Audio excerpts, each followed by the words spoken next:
आजची जी आमची चर्चा होती ती आमच्या मतदारसंघ साठीच होती.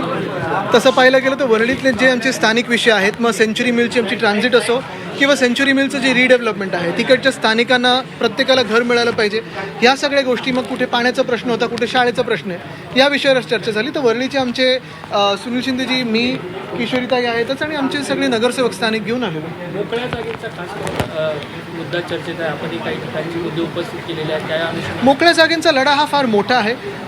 हा महापालिकेच्या पेक्षा जास्ती मोठा मोकळ्या जागेंचा विषय आहे, कारण काही म्हाडा येतं, काही MMRDचे प्लॉट्स आहेत आणि आपण पाहिलं असेल मुख्यमंत्र्यांबरोबर हा लढा सुरू आहे, कारण मुख्यमंत्री स्वतः आपल्या मित्रांना किंवा भाजपच्या आमदारांना 16 एकर जागा मुंबईतल्या मोकळ्या जागेंच्या जवळपास फुकटात देत आहेत. म्हणजे तो जो एक अंधेरीतला प्लॉट दिलेला आहे, जवळपास 400 कोटीचा प्लॉट 21 लाखात दिलेला आहे आणि 21 लाख पर इयर म्हणजे काहीच नाही. 2 म्हाडाचे प्लॉट फ्री ऑफ कॉस्ट दिले. त्याच्याविरुद्ध आमचा मोर्चाची तयारी सुरू आहे. मुंबईत अनेक लोक जे राजकारणाच्या पलीकडे असतात ते देखील या मोर्चात येणार आहेत आणि लवकरच ती तारीख आम्ही जाहीर करू. दुसरं म्हणजे जो आमचा नेव्हिल डिसूचा फुटबॉल प्लॉट आहे, तो फुटबॉल टर्फ आहे, तिथे देखील आज कोर्टातून एक चांगली ऑर्डर मिळाली आणि कोर्टाने सांगितलेलं आहे की पुढचं हिअरिंग होईपर्यंत महापालिकेने काही ॲक्शन घेऊ नये. कचऱ्याचा प्रश्न वरळी प्रभादेवी दादरमध्ये महत्त्वाचा होता.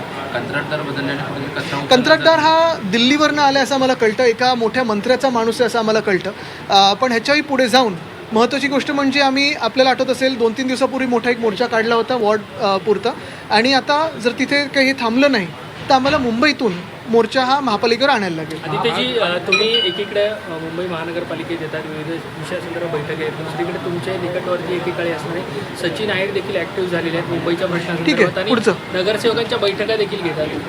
चांगलं. आदित्यजी आणखी एक महत्त्वाचं, सुधार समितीमध्ये आता पुन्हा एकदा म्हणजे मुंबई अध्यक्ष भाजपचं पत्र देतात आणि मग तो प्रस्ताव येतो आणि मग त्या भूखंडावरचं आरक्षण बदललं जातं. आता पुन्हा पुढच्या सदरला पण तेच आहे. मुद्दा हाच आहे की भाजपने सर्व मुंबईतल्या जागा ढापायला हाती घेतलेल्या आहेत.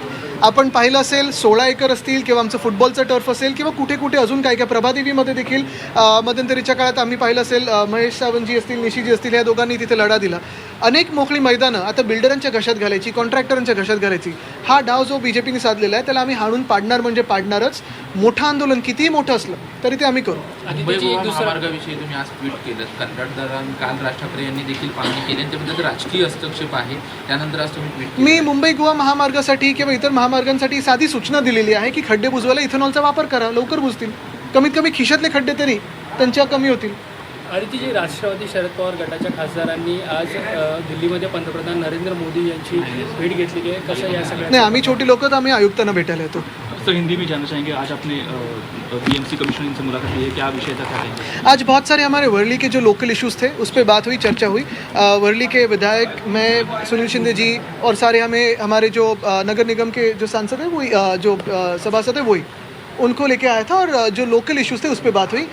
कोई मुंबई सेंट्रिक इशू, ऑफकोर्स हर एक इशू मुंबई सेंट्रिक होता है, लेकिन जो बड़े इश्यूज है जैसे BST हो, शिक्षा की व्यवस्था हो या फिर ओपन स्पेसेस हो, उस पर तो हम आंदोलन कर रहे हैं. चर्चा सिर्फ जो विषय अभी हमारे लोकल थे उस पर थे. आदित्य जी, टैक्स को लेकर